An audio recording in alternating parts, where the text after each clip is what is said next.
Hello NEET candidates, welcome to my channel. Haryana state ने stay vacancy round 2 का schedule release किया है for BDS course. तो जो भी कैंडिडेट ऐसे हैं जो हरियाणा स्टेट में बीडीएस कोर्स एडमिशन लेने में इंटरेस्टेड हैं, तो वो इस राउंड में पार्टिसिपेट कर सकते हैं। तो इसमें जो फ्रेश रजिस्ट्रेशन है वो ओपन हो गई है 10 दिसंबर से, और इसका जो लास्ट डेट है ये है 11:58 PM तक। इन्हीं डेट्स में कैंडिडेट्स को चॉइस फिलिंग भी करनी है एंड चॉइस लॉकिंग भी करनी है। अगर वो अपने एप्लीकेशन फॉर्म में कुछ एडिटिंग करना चाहते हैं तो वो भी 10 to 12 दिसंबर के बीच में कर सकते हैं। इस राउंड का जो रिज़ल्ट है वो 13 दिसंबर को रिलीज़ कर दिया जाएगा, जो प्रोविजनल रिज़ल्ट है। उसके बाद जिन भी कैंडिडेट्स को सीट अलॉट होगी वो एक प्रोविजनल ट्यूशन फ़ी पे करेंगे 13 दिसंबर टू 15 दिसंबर 11:58 PM तक। उसके बाद कैंडिडेट्स का एक डॉक्यूमेंट वेरिफिकेशन होगा फिजिकल, जिसके लिए आपको पंडित BD Sharma university of health sciences Rohtak जाना होगा, और उसमें वही कैंडिडेट जाएंगे जिनका कि प्रोविजनल ट्यूशन फ़ी सबमिटेड होगा, जो कि आप ऑनलाइन वेब पोर्टल के थ्रू ही करेंगे, और वहीं पर आपकी ऑन द स्पॉट ज्वाइनिंग होगी अलॉटेड कॉलेज में। इसके बाद कुछ इम्पॉर्टेंट इंस्ट्रक्शंस बताई गई हैं कि जो भी कैंडिडेट ऐसे हैं जो ऑलरेडी रजिस्ट्रेशन करा चुके हैं round 1, round 2, round 3, stay round, special stay round 1, और अगर वो इस राउंड में पार्टिसिपेट करना चाहते हैं तो उनको दोबारा से रजिस्ट्रेशन करने की ज़रूरत नहीं है। और ऐसे कैंडिडेट जिन्हें सीट अलॉट हो चुकी है राउंड 3 से, स्टे राउंड से, स्पेशल स्टे राउंड 1 से, तो वो फिर इस राउंड में पार्टिसिपेट करने के लिए एलिजिबल नहीं है।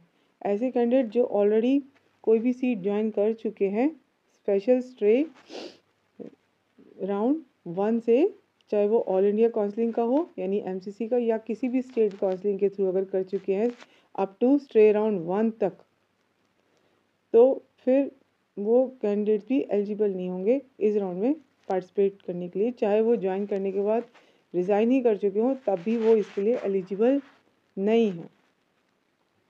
तो जितने भी कैंडिडेट्स हैं, चाहे वो फ्रेशली रजिस्टर्ड हों या पहले के राउंड्स में जिनका रजिस्ट्रेशन हो, अगर वो इस राउंड में पार्टिसिपेट करना चाहते हैं तो एक उनको सिक्योरिटी डिपॉजिट भी पे करनी होगी। तो अगर आप गवर्नमेंट डेंटल कॉलेज के लिए अप्लाई करना चाहते हैं तो इसके लिए रहेगी 10,000, और 5,000 है SC, SCD, BCA, BCB, EWS और PWBD कैटेगरी के जो कैंडिडेट्स हैं हरियाणा स्टेट के, उनको 5,000 पे करना है, और बाकी के कैंडिडेट्स को 10,000 रुपीज़ करना for government colleges.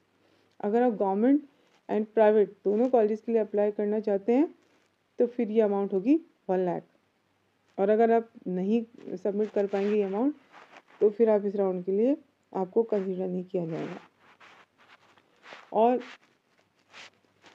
In case अगर कैंडिडेट को इस राउंड से सीट अलॉट होती है और वो ज्वाइन कर लेते हैं तो ये जो सिक्योरिटी अमाउंट है वो उनके ट्यूशन फ़ी में एडजस्ट हो जाएगी। जो फर्स्ट ईयर का उनका ट्यूशन फ़ी है वो उसमें एडजस्ट हो जाएगा।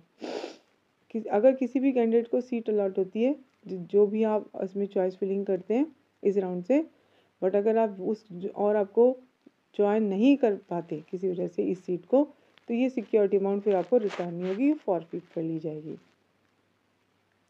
और ऐसे कैंडिडेट जिन्हें कोई भी सीट अलॉट नहीं होगी स्पेशल स्टे राउंड 2 से, तो उनकी ये अमाउंट जो है जब ये पूरा काउंसलिंग प्रोसेस कंप्लीट हो जाएगा तो उन्हें रिटर्न कर दी जाएगी। चाहे आपने सिक्योरिटी अमाउंट किसी भी राउंड में सबमिट की हो, round 2, round 3, stay round, special stay round 1 या स्पेशल स्टे राउंड 2, अगर इन राउंड से किसी भी कैंडिडेट को सीट अलॉट नहीं होती तो ये अमाउंट बाद में आपको वापस कर दी जाएगी। और ऐसे कैंडिडेट जिन्होंने round 2, round 3, stay round, special stay round 1 से सीट में अगर ये सिक्योरिटी अमाउंट आपने सबमिट की थी बट कोई सीट अलॉट नहीं हुई, तो आपको दोबारा से ये सबमिट करने की ज़रूरत नहीं है इस राउंड के लिए ये अमाउंट। और सभी कैंडिडेट जिनके भी डॉक्यूमेंट सक्सेसफुली वेरीफाई हो गए हैं तो उनको फिर रिपोर्ट करना होगा और अपने सारे ओरिजिनल डॉक्यूमेंट्स आपको लेके जाने होंगे। तो इसके लिए जो भी शेड्यूल आएगा, शेड्यूल के अकॉर्डिंग आपको जाकर वहाँ पर अपने डॉक्यूमेंट सारे सबमिट कराने होंगे।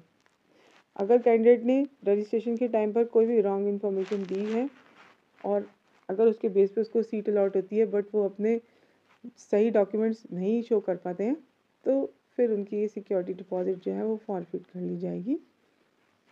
तो यही सारा इंफॉर्मेशन है इसमें, ये टर्म्स एंड कंडीशन दी गई हैं।